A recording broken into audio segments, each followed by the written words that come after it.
आप देख रहे हैं पुलिस वाला वेब न्यूज। मैं हूं आपके साथ हर्षिता। विंध्य क्षेत्र के विकास पुरुष और मध्य प्रदेश शासन के उप मुख्यमंत्री राजेंद्र शुक्ल का 61वां जन्मदिवस मनगवा क्षेत्र के विधायक नरेंद्र प्रजापति और जनपद अध्यक्ष विकास तिवारी के नेतृत्व में जनपद पंचायत गंगेव प्रांगण में धूमधाम से मनाया गया, जिसमें कार्यक्रम के मुख्य अतिथि उप मुख्यमंत्री राजेंद्र शुक्ला, जिला अध्यक्ष भाजपा वीरेंद्र गुप्ता और विशिष्ट अतिथि के रूप में पूर्व विधायक सेमरिया केपी त्रिपाठी, पूर्व विधायक त्योंथर श्यामलाल द्विवेदी उपस्थित रहे। मुख्य अतिथि ने अपने उद्बोधन में कहा कि जनता की दी हुई ताकत का सदुपयोग भारतीय जनता पार्टी करती है। लोगों के भरोसे को टूटने नहीं दिया जाएगा।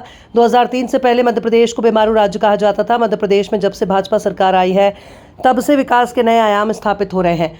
1977 में बाणसागर परियोजना का उद्घाटन रीवा जिले के तत्कालीन सांसद स्वर्गीय यमुना प्रसाद शास्त्री ने किया, लेकिन कई वर्ष बीत जाने के बाद भी कांग्रेस की सरकार में बाणसागर का पानी खेतों तक नहीं पहुंचा।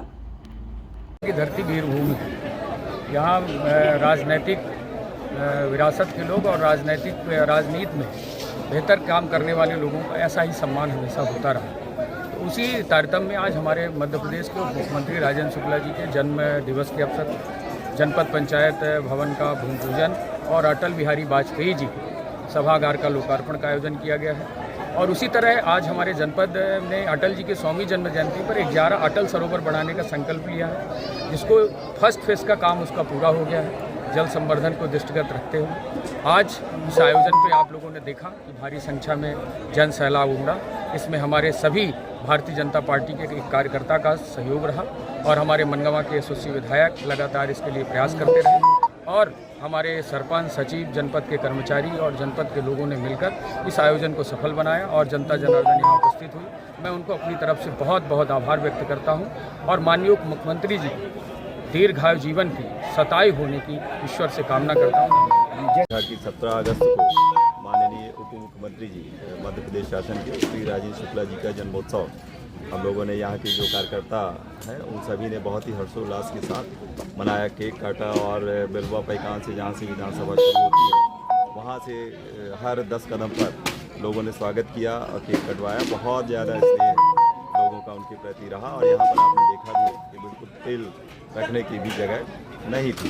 साथ ही साथ यहाँ पर जो जनपद का नया एकीकृत भवन है लगभग 6.5 करोड़ की लागत का है और साथ ही साथ अन्य पंचायतों में जो निर्माण कार्य स्वीकृत हुए हैं उनका भी यहीं पर सामूहिक तौर पर भूमि पूजन किया गया।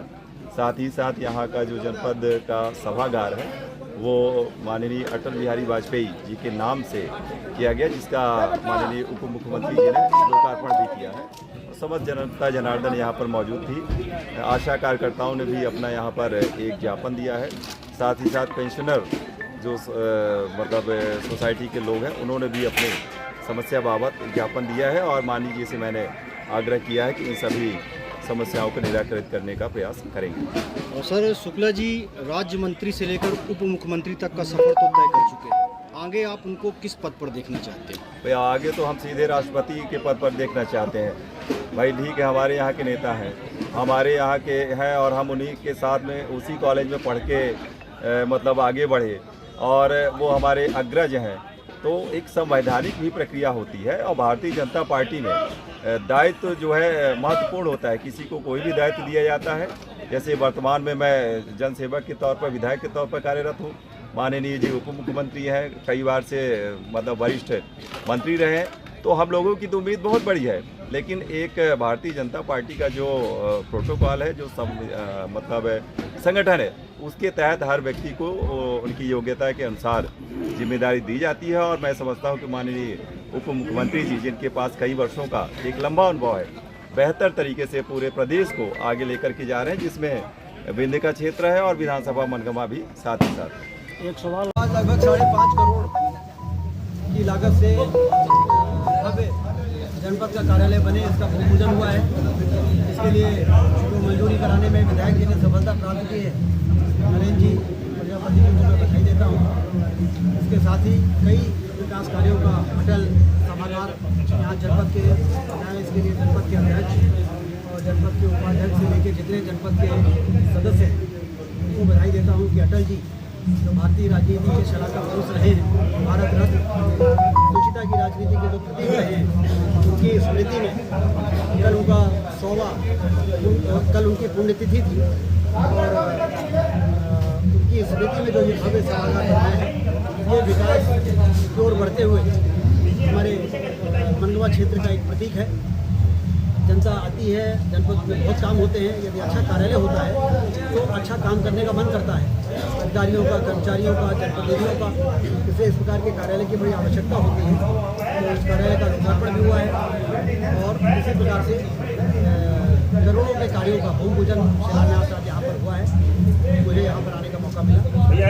जन्मदिन की आपको पहले बहुत सारी बधाई। आज आपने हवाई जहाज कहाँ से कहाँ तक चलेगा इसकी भी घोषणा की है, वो जरा बताएं। आपने जन्मदिन की बधाई दी, इसके लिए आप सबको बहुत बहुत धन्यवाद। रीवा में जैसा आपको मालूम है कि 72 सीटर एयरपोर्ट बन के तैयार हो गया है। 72 सीटर का रात और दिन में फ्लाइंग हो सके, रिफ्यूलिंग फैसिलिटी के साथ वो सुसज्जित एयरपोर्ट हमारे पास है। और अब जो टूरिज़्म कॉन्क्लेव हुआ था, आपको ध्यान होगा, तो अलायंस एयर और इंडिगो जो 72 सीटर प्लेन चलाते हैं, उन्होंने अपने शेड्यूल में डाल दिया है कि रीवा से इंदौर और रीवा से दिल्ली की फ़्लाइट चलेगी, जो कि विकास का पंख हमारे इस विंध्य क्षेत्र में लगने का मार्ग प्रशस्त करेगी।